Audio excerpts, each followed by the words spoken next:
Imagine stepping into a fast food restaurant, looking forward to a simple, satisfying meal, only to find yourself in a horrifying scenario that unfolds like a nightmare. This is exactly what happened in 1984 at a McDonald's in San Ysidro, California, where an ordinary summer afternoon turned into a horrific massacre. An incident that shocked the nation and altered the way businesses approach the safety of their employees and customers. It was July 18, 1984, a sunny afternoon in the bustling suburb of San Ysidro, California. Families, children, and workers filled the McDonald's on San Ysidro Boulevard, taking a break from their daily routines to enjoy a quick meal. Little did they know, their lives would change forever in a matter of moments. James Huberty, a 41-year-old unemployed security guard, had been struggling with personal and professional issues for quite some time. Born and raised in Canton, Ohio, he had a troubled childhood marked by the loss of his mother and an abusive father. As an adult, Huberty was no stranger to adversity. He had lost several jobs, struggled with alcoholism, and was deeply affected by a string of personal and financial setbacks. Despite these challenges, he managed to get married and have two daughters, Zelia and Cassandra. Huberty was a troubled man who had previously sought help for mental health issues. He had been diagnosed with depression and had a history of making violent threats. Over the years, he had seen several therapists and had even spent 10 days in a psychiatric hospital. However, he had been unable to receive the consistent support he needed due to financial constraints and a lack of available resources. Frustrated and disillusioned, he found himself spiraling deeper into darkness, consumed by feelings of anger and resentment. Earlier that day, Huberty had a chilling conversation with his wife, Etna. He told her that he believed he was going to hunt humans. Etna, aware of her husband's mental state, but not fully comprehending the gravity of his words, dismissed his ominous statement as just another one of his bizarre rants. In a devastating oversight, she didn't alert anyone about the potential threat her husband posed.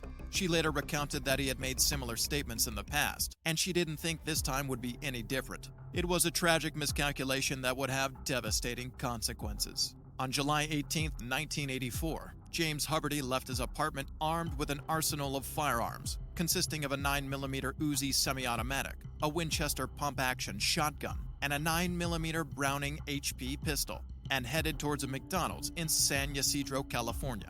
Dressed in camouflage pants and a black t-shirt, he carried a bag filled with these weapons, plus hundreds of rounds of ammunition. Once he arrived at the McDonald's, he wasted no time in executing his sinister plan. Huberty entered the restaurant around 4 p.m. during the busy after-school period. Families with children, teenagers, and employees filled the restaurant. He first aimed a shotgun at a 16-year-old employee named John Arnold, who was sweeping the floor, and then fired a warning shot into the ceiling. As the initial shock turned into realization, panic and chaos ensued. Huberty coldly and methodically began to target the employees and customers inside. A 22-year-old employee, Guadalupe Del Rio, was critically injured but managed to crawl to the basement storage room. Others were not so fortunate. The restaurant was filled with people of all ages, from babies to the elderly. Huberty showed no mercy, targeting individuals indiscriminately, regardless of age or gender. Mothers shielded their children, attempting to hide them under tables and behind counters. One mother, 25-year-old Jackie Reyes, was killed while trying to protect her 8-month-old son, Carlos. Tragically, Carlos was also killed. Huberty moved around the restaurant, shooting his victims at point-blank range. He taunted them, asking a group of women and children hiding in a booth, "Isn't this fun?" As they pleaded for their lives, he opened fire, killing a 9-year-old Claudia Perez, 4-year-old Arisdelce Vuelvas Vargas, and 18-year-old Gloria Gonzalez. In total, 21 people were killed, including employees, children, and the elderly. The victims ranged in age from 8 months to 74 years old. A further 19 people were injured. As the minutes ticked by, Huberty's shooting spree showed no signs of stopping. He approached the counter and shot 17-year-old employee, Victoria Rivera, at point-blank range. As he walked around the restaurant, he shot 11-year-old Joshua Coleman, who was attempting to flee. Despite being shot in the arm and back, Coleman survived and later testified about the events of that day. Huberty also shot and killed 19-year-old employee Paulina Lopez and 18-year-old customer Gloria Lopez, who were hiding in the basement storage room. Throughout the ordeal, Huberty fired over 250 rounds of ammunition, stopping only to reload his weapons. He continued to shoot at those who were already wounded, ensuring that there were no survivors. The McDonald's, once a symbol of family fun and fast food, was now a scene of unimaginable horror. The walls were splattered with blood, the floor was littered with bodies, and the air was thick with the smell of gunpowder. As the horrific events inside the McDonald's continued to unfold, the response outside was a flurry of activity. The first police officers arrived on the scene within minutes of the first 911 call, but were woefully unequipped to deal with a situation of this magnitude. They quickly realized the gravity of the situation and called for backup, including the Special Weapons and Tactics, or SWAT team. The SWAT team arrived and immediately began assessing the situation.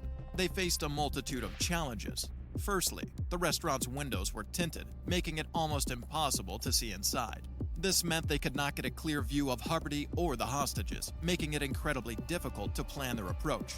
Additionally, there was no way to communicate with Hubbard. He had not made any demands, and there was no phone line into the building that they could use to establish contact. Despite these obstacles, the SWAT team, led by Lieutenant Jerry Sanders, worked quickly to formulate a plan to neutralize the shooter. They established a perimeter around the building to prevent Hubbard from escaping and to keep curious onlookers at a safe distance. Snipers were positioned on the rooftops of surrounding buildings, while other officers evacuated nearby structures and directed traffic away from the scene. As the minutes turned into hours, the officers waited for the right moment to act. The tension was high. Everyone knew that any attempt to storm the building could result in more casualties. Finally, after 77 minutes of terror, SWAT sniper Charles Foster, perched on the roof of a nearby post office, found an opening. Hubbard briefly stepped into the line of sight of the sniper, and that's when Foster took his shot, firing a single, lethal round from his sniper rifle.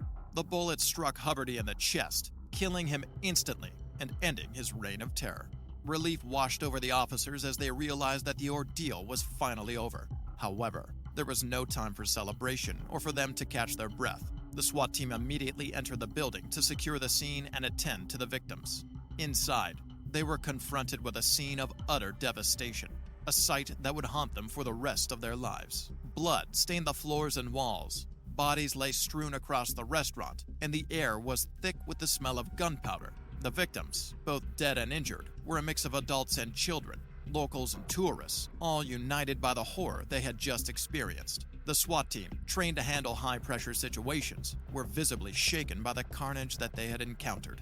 Despite their shock, they quickly sprung into action, checking for any remaining threats and administering first aid to the injured. As paramedics arrived, the officers helped carry out the victims, prioritizing those who were still alive. The trauma and pain caused by Hubbard's actions would linger for years to come, affecting not only the survivors and the families of the victims, but also the first responders and the community at large. The nightmare was over, but the healing process was only just beginning. In the aftermath, the toll of the massacre was heart-wrenchingly clear.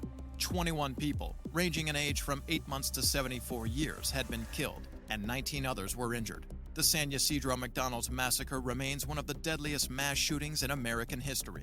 The incident prompted a national conversation about mental health, gun control, and the safety of public spaces. McDonald's, facing criticism for its lack of security measures, made significant changes to its safety protocols, including implementing stricter security measures and providing counseling services for employees affected by the incident. As the community grieved and the nation grappled with the implications of the tragedy, one thing was abundantly clear. The San Ysidro McDonald's massacre was a stark reminder of the fragility of life and the importance of addressing mental health issues before they escalate into unimaginable acts of violence.